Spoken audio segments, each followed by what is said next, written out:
मैं रामनाथ प्रसाद, दर्शन शास्त्र DAV college Siwan, आज वैशेषिक दर्शन के अनुसार पदार्थ की अवधारणा के साथ मैं ऑनलाइन कक्षा के लिए उपस्थित हुआ हूँ। वैशेषिक दर्शन महर्षि कणाद प्रणीत दर्शन है। उन्होंने वैशेषिक सूत्र नामक ग्रंथ की रचना की है। इसमें विशेष पर ज़्यादा जोर देने के कारण, अर्थात विशेष को सृष्टि का कारण मानने के कारण वैशेषिक दर्शन कहा जाता है। संक्षेप में महर्षि कणाद ने विशेष पदार्थ के परमाणुओं को सृष्टि का कारण माना है, इसलिए इसे वैशेषिक दर्शन कहा गया है। इसमें पदार्थ के स्वरूप पर विवेचन किया गया है, इसलिए इसे पदार्थ शास्त्र भी कहा गया है। महर्षि कणाद के अनुसार विश्व की सभी वस्तुएं पद और अर्थ से संयुक्त हैं, अर्थात हम उन्हें जान सकते हैं और एक नाम दे सकते हैं। इसीलिए उन्होंने पदस्य अर्थ पदार्था, प्रमिति विषया पदार्था या अभिधेयत्व पदार्थ सामान्य लक्षणम के रूप में परिभाषित किया है। इन परिभाषाओं से यह स्पष्ट होता है कि पदार्थ के तीन लक्षण होते हैं। एक पदार्थ एक वास्तविक पदार्थ है, अर्थात पदार्थ सत्य है। पदार्थ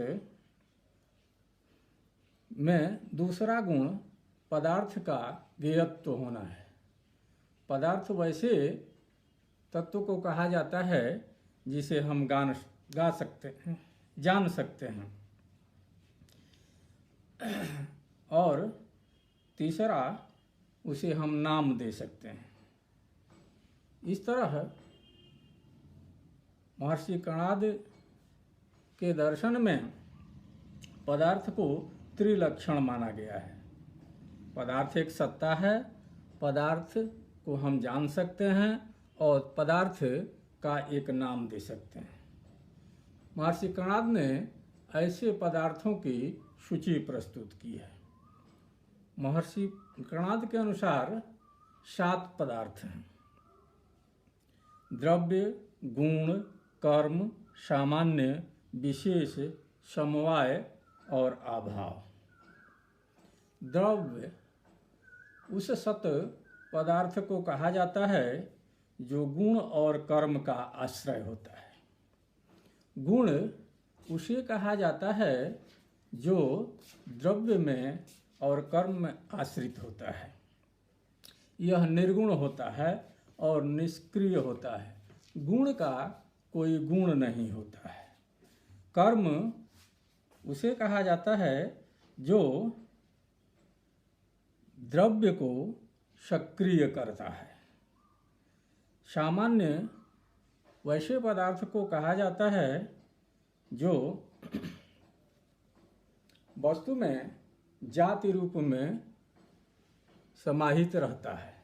जैसे किसी एक विशिष्ट पदार्थ को देखकर, विशिष्ट जीव को देखकर हम उसके जाति की कल्पना कर लेते हैं, उसे सामान्य कहते हैं।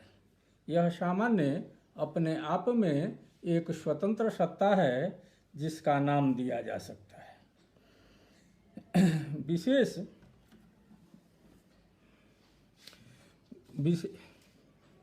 विशेष द्रव्य के वैसे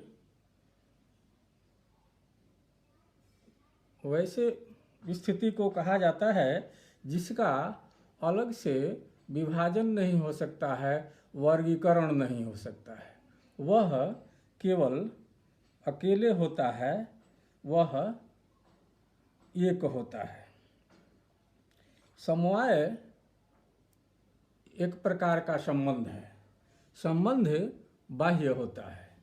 एक वस्तु जब दूसरे से संबंधित होती है बाहरी रूप से तो वह अलग भी हो सकती है, लेकिन समवाय में आंतरिक संबंध होता है। इसी तरह से अभाव भी एक पदार्थ माना गया है। द्रव्य को कणाद के दर्शन में वर्गीकृत किया गया है। उनके अनुसार क्षेत्र, वायु, आप, तेज, आकाश, काल, दिक्, आत्मा और मन पदार्थ द्रव्य के विभिन्न प्रकार हैं। चित्त का मतलब होता है भौतिक पदार्थ पृथ्वी। वायु का मतलब होता है वायु या गैसीय पदार्थ।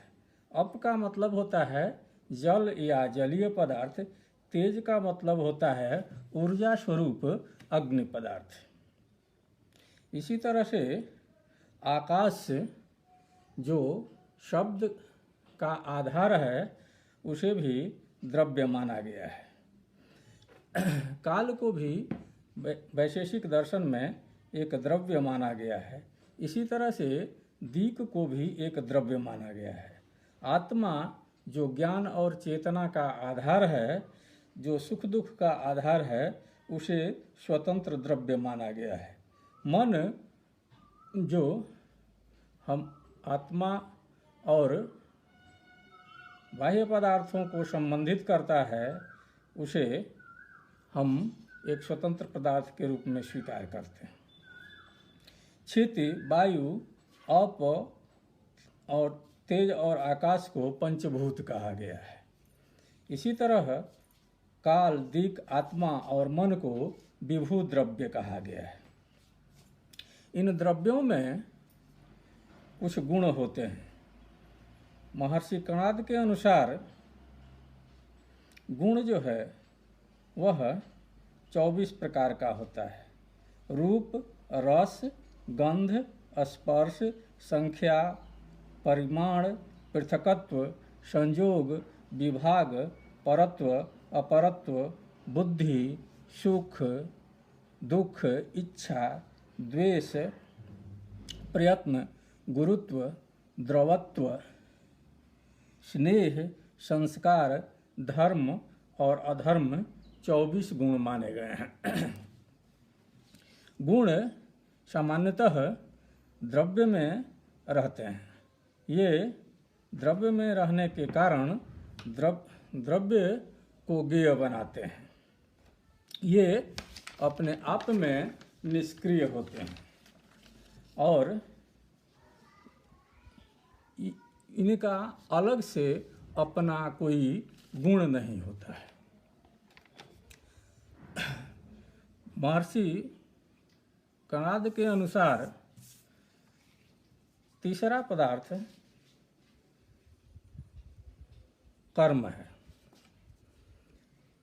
द्रव्य में एक तत्व पाया जाता है जिसके कारण संयोग और वियोग होता है। संयोग और वियोग के इस कारण को कर्म कहा जाता है। कर्म 5 प्रकार के माने गए हैं। उत्क्षेपण, अवक्षेपण, अकुंचन, प्रसारण और गमन। उत्क्षेपण का अर्थ होता है ऊपर की तरफ जाना। अवक्षेपण का मतलब होता है नीचे की तरफ आना। अकुंचन का मतलब होता है संकुचित होना, छोटा होना, अपने विस्तार को कम करना। प्रसारण का अर्थ होता है विस्तृत होना और गमन का अर्थ होता है गति। ये कर्म द्रव्य को गतिमान करते हैं। द्रव्य में संयोग और वियोग के कारण होते हैं। महर्षि कणाद के अनुसार चौथा पदार्थ है सामान्य। अनेक अलग अलग पदार्थों में पाए जाने वाले सामान्य तथ्य को सामान्य कहा जाता है। सामान्य एक जाति गुण है जिसे विशेष में पाया जाता है। यह नित्य होता है, अनेक में होता है और सब में अपने सभी सदस्यों में पाया जाता है। सामान्य 3 प्रकार का होता है, पर, अपर और परापर। पर सामान्य वैसे सामान्य को कहा जाता है जो सर्वोच्च होता है, उसका कोई उसके ऊपर कोई सामान्य नहीं होता है। अपर सामान्य वैसे सामान्य को कहा जाता है जो सबसे नीचे होता है, जिसमें सदस्यों की संख्या सबसे कम होती है। परापर सामान्य वैसे सामान्य को कहा जाता है जिसमें जो न पर होता है न अपर होता है, बल्कि इसके ऊपर अपर सामान्य होता है और इसके नीचे इसके ऊपर पर सामान्य होता है और नीचे अपर सामान्य होता है। इसमें सदस्यों की संख्या कुछ हो सकती है। विशेष वैशेषिक सूत्र में विशेष को ज़्यादा महत्व दिया गया है। द्रव्यों में क्षिति, जल, वायु और तेज ये नित्य भी हैं और अनित्य भी हैं। नित्य इस अर्थ में है कि ये हमेशा वर्तमान रहते हैं और अनित्य इस अर्थ में है कि इनका विभाग होता है। विभाग होते होते अंतिम अवस्था आती है जिसके आगे विभाग संभव नहीं हो पाता है। इस अवस्था को परमाणु कहा जाता है। जैसे पृथ्वी या क्षिति को विभाजित किया जाता है तो उसका अंतिम कण जिसे आगे विभाजित नहीं किया जा सकता है, पृथ्वी परमाणु कहलाता है।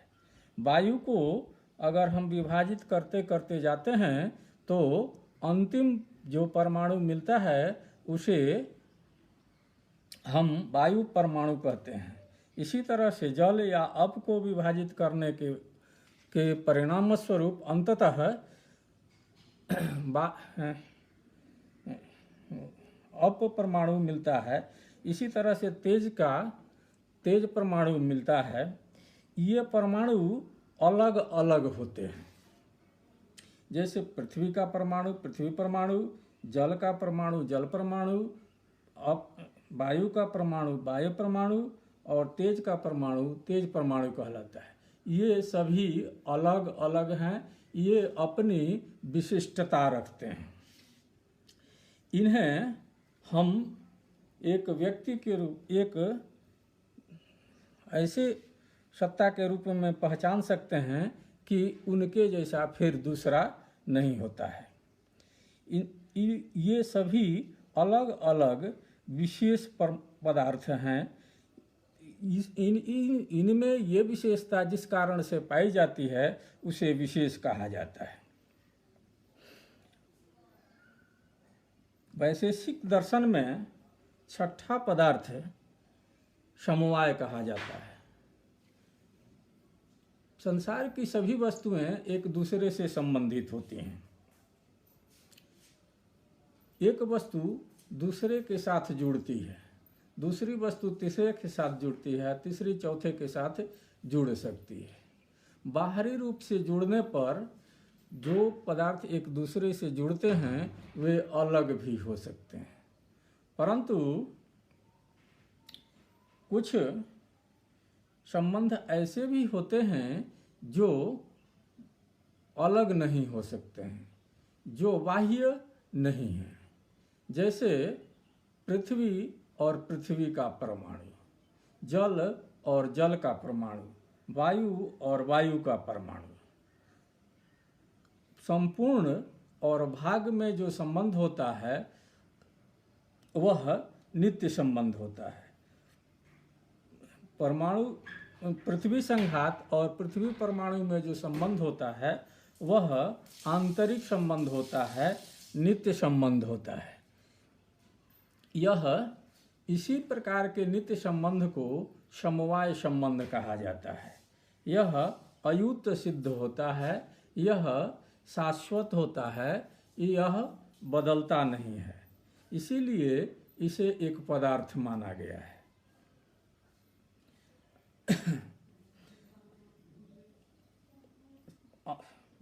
वैशेषिक दर्शन में अंतिम पदार्थ अभाव माना गया है।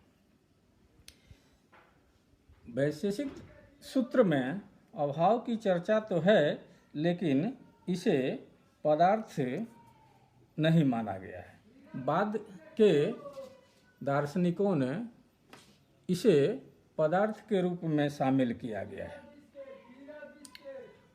हम देखते हैं कि बहुत से ऐसे तथ्य हैं जिन्हें हम निषेध के माध्यम से जानते हैं। जैसे घड़ा नहीं है, तो इस तरह के तथ्यों को अभाव कहा जाता है। जो निषेध के माध्यम से जाना जाता है उसे अभाव कहा जाता है।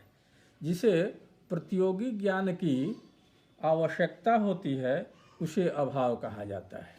जैसे घटाभाव को जानना है तो हम घड़े के ज्ञान के माध्यम से उस पर पहुंचते हैं। वैशेषिक दर्शन में अभाव का दो प्रकार से वर्गीकरण किया गया है, अन्योन्याभाव और संसर्गाभाव। अन्योन्याभाव वैसे अभाव को कहा जाता है जिसमें एक वस्तु में दूसरे का अभाव जाना जाता है। जैसे घट में पट नहीं है, जल में वायु नहीं है। इसी तरह दूसरा वर्गीकरण है संसर्गाभाव। दो वस्तुओं के संसर्ग से जिस अभाव को हम जानते हैं उसे संसर्गाभाव कहते हैं। संसर्गाभाव तीन प्रकार का होता है। एक प्राग भाव, जैसे कारण के पहले कार्य का अभाव। बनने के पहले मिट्टी में घड़ा नहीं रहता है, इसे प्राग भाव कहा जाता है।